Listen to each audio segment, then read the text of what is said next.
लालू यादव और सुशील मोदी ये दोनों आज की डेट में एक दूसरे को बिल्कुल ही नहीं सुहाते हैं। दोनों नेताओं के बीच सियासी दुश्मनी के किस्से ढेर सारे हैं। खासकर जब से चारा घोटाला सामने आया है तब से इन दोनों की सियासी दुश्मनी और अधिक गहरी हो गई है। 2017 में तो सुशील मोदी के लगातार हमले और उस पर हुई कार्रवाई से महागठबंधन की सरकार चली गई थी। नीतीश कुमार उसी साल दोबारा एनडीए में शामिल हो गए थे। शुक्रवार 20 मई को जब लालू यादव के 15 से अधिक ठिकानों पर सीबीआई की रेड पड़ी तो नीतीश कुमार का मामला फिर से उठा। इस पर पटना में सुशील मोदी ने कहा कि नीतीश कुमार अब दोबारा गलती नहीं करेंगे। यह सबको पता है कि नीतीश कुमार और सुशील मोदी के बीच गहरी दोस्ती है, लेकिन एक समय था जब लालू यादव और सुशील मोदी के बीच भी गहरी दोस्ती थी। दोनों के बीच खूब पटती भी थी।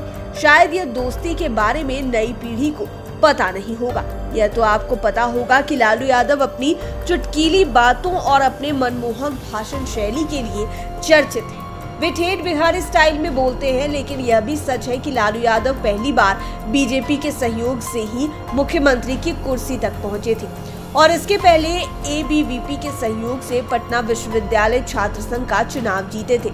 1973 का वह जमाना था जब लालू और सुशील मोदी की जोड़ी पटना विश्वविद्यालय में छा गई थी। लालू पटना विश्वविद्यालय छात्र संघ के अध्यक्ष बने तो उस समय महासचिव के रूप में सुशील मोदी चुने गए। पीयूएसयू के चुनाव में इन दोनों को मजबूत बैकअप एबीवीपी ने दिया था।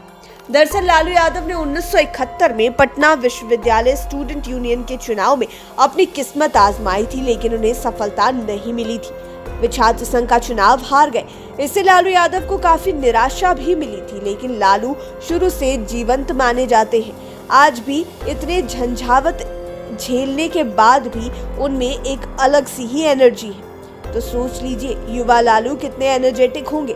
ऐसे में 1971 का चुनाव हारने के बाद भी उन्होंने हिम्मत नहीं हारी। इस दौरान उन्होंने पटना के ही एक कॉलेज में क्लर्क की नौकरी पकड़ ली, लेकिन उनके मन में तो कुछ और ही था। ऐसे में वे भले ही क्लर्क की नौकरी से जुड़ गए थे, लेकिन छात्र राजनीति से उनका जुड़ाव बिल्कुल पहले की तरह बना हुआ था। ऐसे में जब 1973 में पीयूएसयू के चुनाव का ऐलान हुआ तो एक बार फिर उनके मन में पॉलिटिक्स ने करवट ली। स्टूडेंट यूनियन के इलेक्शन में उन्होंने दावा ठोक दिया।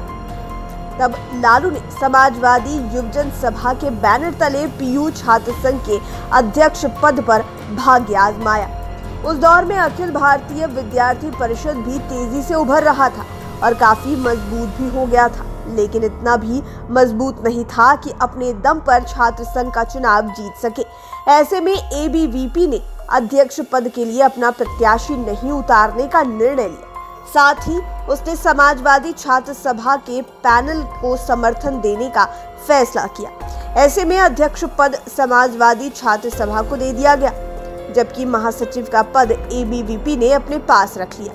अध्यक्ष पद से लालू यादव ने और महासचिव पद के लिए सुशील मोदी ने नामांकन किया। इस गठबंधन के प्रत्याशियों ने स्टूडेंट यूनियन इलेक्शन में जबरदस्त जीत हासिल की। इस तरह लालू यादव पटना यूनिवर्सिटी छात्र संघ के अध्यक्ष चुने गए, जबकि बीजेपी के सुशील मोदी ने महासचिव पद पर अपना कब्जा जमाया और हाँ, संयुक्त सचिव के पद पर रविशंकर प्रसाद ने बाजी मारी।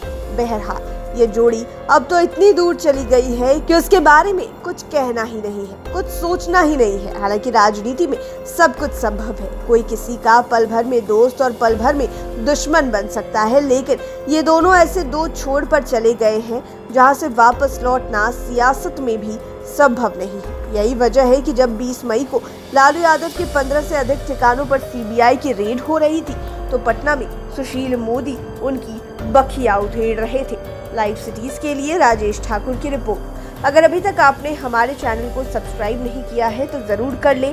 ये वीडियो फेसबुक पर देख रहे हैं तो पेज को लाइक करें, साथ ही साथ हमें ट्विटर पर जरूर फॉलो करें। धन्यवाद।